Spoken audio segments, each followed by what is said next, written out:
So it's interesting. Today, like I just said, I wanted to talk about patience. Why we're this generation that is so short fused and short tempered, and why there is absolutely no patience in any aspect of our life. It could be in your careers, or it could be while you're driving your car. Like, I'm always in a rush. There's no patience for anything. While driving, I've seen it the most.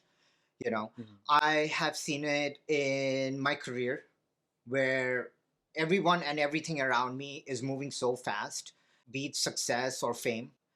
And you're living your real life and you're like, why is mine not like the one in Instagram? Mhm. Why is it not happening tomorrow? Even this channel, Yeah. why is it not blowing up?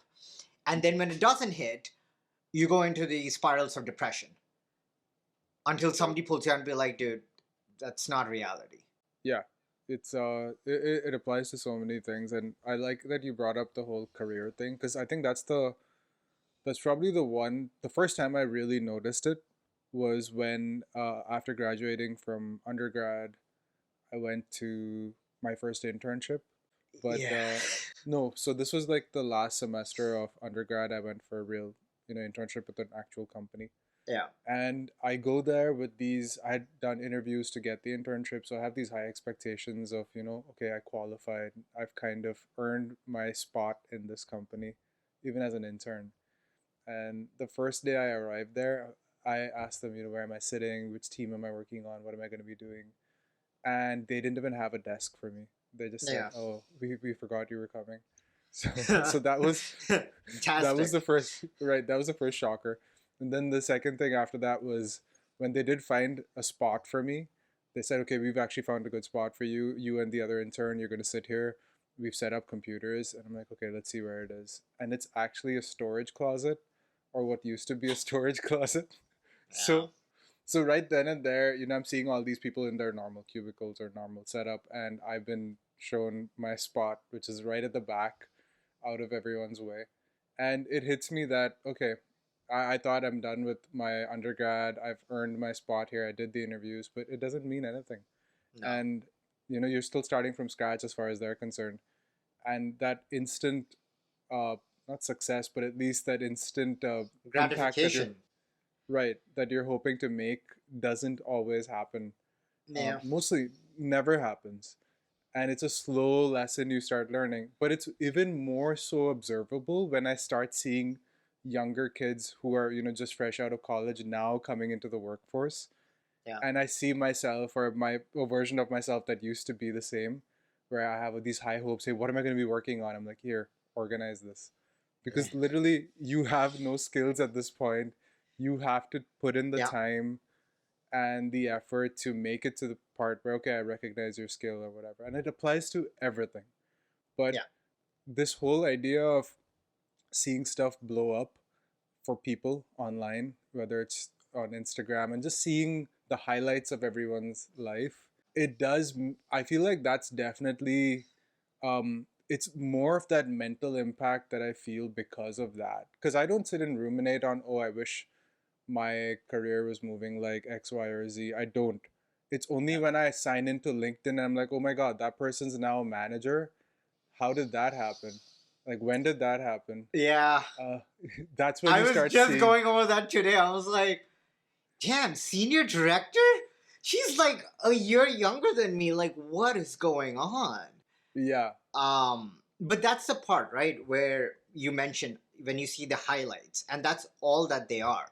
They're Mhm. highlights of someone's life. You don't know what their journey has been, right? And people go through highs and lows at different times of their life. Somebody might go through their highs in their early 30s and low in their 40s. For some people, it's the other. It's like a slow crawl up through their entire 30s and they hit success in their 40s and 50s, Mhm. right? The other part is a lot of people also now compare their professional life on social media, which is what you mentioned, LinkedIn. Mhm. That's a whole other part, which is just it just messes you up so bad, right? I mean, LinkedIn is still not that bad, I think, but when you look, if you're in the content creation world Mhm. and you look at these people who like overnight or within 3 months have like 100,000 followers and are making allegedly this amount of money per month, you're like, what the?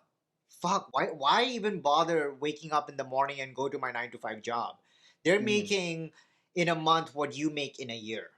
yeah, right. Yeah, it does feel like that a lot of the times, but it's also like you said, who you're comparing it to. Yeah. And if your model is the OnlyFans content creator who's probably making bank, but they're at the end of the day, it's the type of work they're doing is lucrative. Are you willing to do that type of work to get that kind of pay? Not everyone is, which is And why it's hard. It's not the easiest thing. I know somebody who's a porn star, and it is work. right. Yeah, it's not. It might start off as fun, but if that becomes Yeah. your main source of income, it's literally a schedule, and you're working to it. And it's the same thing with anything you try and pursue, whether it's real estate, whether it's content creation online. You will always have someone ahead of you Yeah. in terms of where you want to be.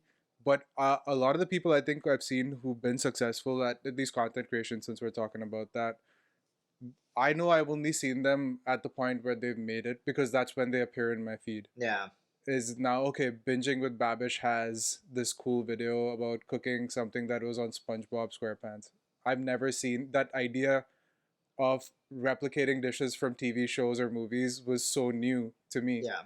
But then I find out that if I look through his feed, he's been doing this for 3 4 years at this point, with hard in the beginning obviously no one really heard about it, but somewhere Yeah. along the way it caught on, and he didn't stop till it got to that point, and now it's this juggernaut. Like he's got his own line of cookware, and but I think people don't want to look at that part of it a lot of the times, and No. that's the main thing I hear from anyone who's kind of made it, is you don't want to hear about the part where I struggled, or I went through depression thinking this is not going to work. I quit my job.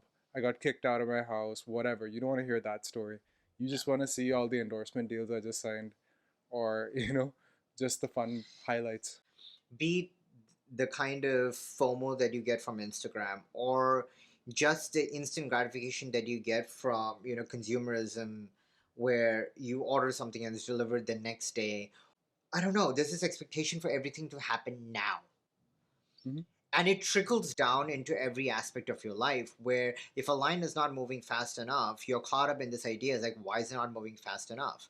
You expect Hmm. life to move on your terms, and that's just not the reality of things, right? Yeah.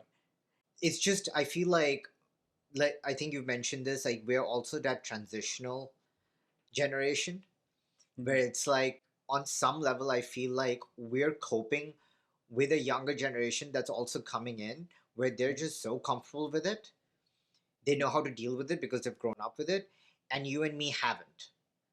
Yeah, and so the side effect though of that, the younger generation kids today growing up with that technology and that sense of, okay, I want to watch a video, let me just pull it up on my tablet, is that I sometimes see kids walking in line or walking outside with their tablets held up in front of them. And it's that level of connection that just exists for them that is probably not healthy. So there are consequences to having that as well, but I do understand what you're saying about how it's led to this expectation that everything's going to work like that, whether it's the line you're standing in for grocery checkout, whether it's traffic, it should be moving with a certain flow. And my personal theory on this is, I don't think, first off, I don't think everyone in our generation necessarily falls into that way of thinking. I do think there Yeah. are some people who are more laid back about it. And personally, for myself, I've recognized this need to be in control of my time Yeah. that I think causes this feeling of frustration when stuff isn't going my way, because I can't control traffic. I can't control the length of the line at the checkout.